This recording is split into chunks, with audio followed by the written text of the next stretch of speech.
Break के बाद स्वागत है आपका। चले खबरों में आगे बढ़ते हैं। चरखी दादरी में पीटीआई टीचर्स नौकरी बहाली की मांग को लेकर करीब 3 महीने से धरने पर हैं। 24 सितंबर को कृषि मंत्री जेपी दलाल के दौरे के दौरान रास्ता रोकने पर गोहाना सदर थाना पुलिस ने 6 नामजद सहित 90 बर्खास्त पीटीआई टीचर्स के खिलाफ मामला दर्ज किया। वहीं पुलिस द्वारा मामला दर्ज किए जाने को लेकर चरखी दादरी में भी पीटीआई टीचर्स ने रोष व्यक्त करते हुए इसकी कड़ी निंदा की है। चरखी दादरी में नौकरी बहाली की मांग को लेकर करीब 3.5 महीने से धरनारत बर्खास्त पीटीआई टीचरों ने दादरी में शुक्रवार को डिप्टी सीएम से मिलने रेस्ट हाउस जाने के दौरान पुलिस द्वारा हुए लाठीचार्ज व आंसू गैस गोले छोड़े जाने की जांच की मांग को लेकर तहसीलदार को मुख्यमंत्री के नाम ज्ञापन सौंपा है।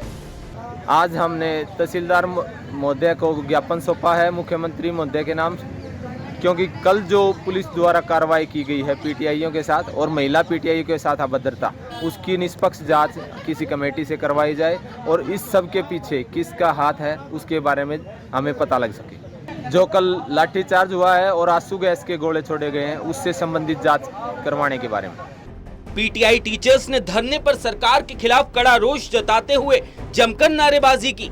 इस दौरान धरने पर पहुंचे विभिन्न संगठनों में सर्व कर्मचारी संघ ने बर्खास्त पीटीआई टीचरों पर पुलिस प्रशासन द्वारा किए गए लाठीचार्ज और छोड़े गए आंसू गैस गोले मामले को लेकर कहा कि केंद्रीय मीटिंग होने जा रही है। उसके बाद हरियाणा में संगठनों, खापों, सामाजिक लोगों और कर्मचारियों को लेकर बड़ा आंदोलन करेंगे। हमारे शांतिपूर्ण आंदोलन था पीटीआईयों का, उसको ऊपर जो पुलिस ने लाठीचार्ज किया है हम उसकी कड़े शब्दों में निंदा करते हैं और सरकार से मांग करते हैं कि इसकी न्यायिक जांच करवाई जाए और दोषी को उसकी कड़ी से कड़ी सजा दी जाए। और आने वाले भविष्य में आज हम ये कहना चाहते हैं कि आज शाम 6 बजे हमारी केंद्रीय कमेटी की मीटिंग है, उसमें हम कोई न कोई इसके खिलाफ आंदोलन का कोई रुख बनाएंगे और इस सरकार को मुंह तोड़ जवाब देंगे। ये आज पीटीआईओ द्वारा ज्ञापन सौंपा गया है जिसमें कल आंसू गैस के जो गोले छोड़े गए थे उसके बारे में जांच के लिए मुख्यमंत्री महोदय को प्रेषित किया है।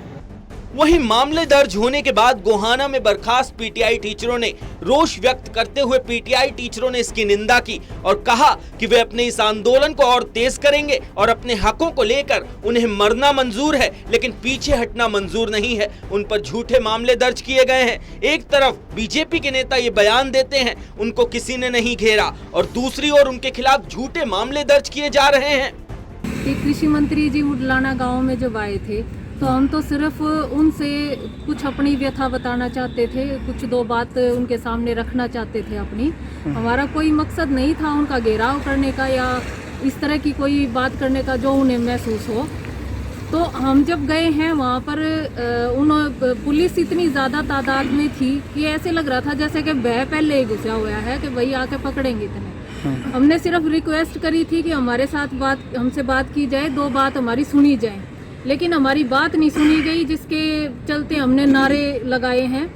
उसके बाद दूसरे ही गांव में भैंसवाल गांव में जाके मंत्री जी ये बोलते हैं कि मेरे को किसी ने घेर नहीं रखा था और वहाँ पीटीआई भी कोई मुश्किल से 4-5 आए हुए थे। तो मैं पूछना चाहती हूँ जब पीटीआई 4-5 आए हुए थे तो ये जो केस डला है, ये जो FIR दर्ज हुई है 90 के ऊपर हुई है, वो किस बिना पे 90 के ऊपर दर्ज की गई है।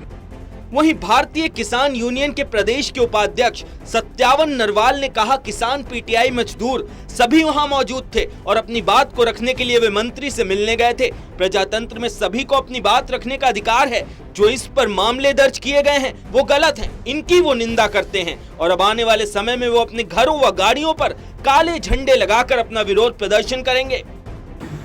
देखिए, अगर किसान और पीटीआई और मजदूर और कर्मचारी सभी लोग उसमें शामिल थे, अपने बात को मंत्री के सामने रखना चाहते थे और उन लोगों के ऊपर मुकदमे दर्ज किए हैं तो बिल्कुल गलत किए हैं। हम इस बात की निंदा करते हैं क्योंकि लोकतंत्र में सभी को अपनी बात रखने का अधिकार है और इन्हीं लोगों ने उनको चुन के मंत्री पद में बैठाया है और आज वो उनसे बात करने की बजाय उन्हीं के ऊपर मुकदमे दर्ज करता है तो हम इसकी घोर निंदा करते हैं।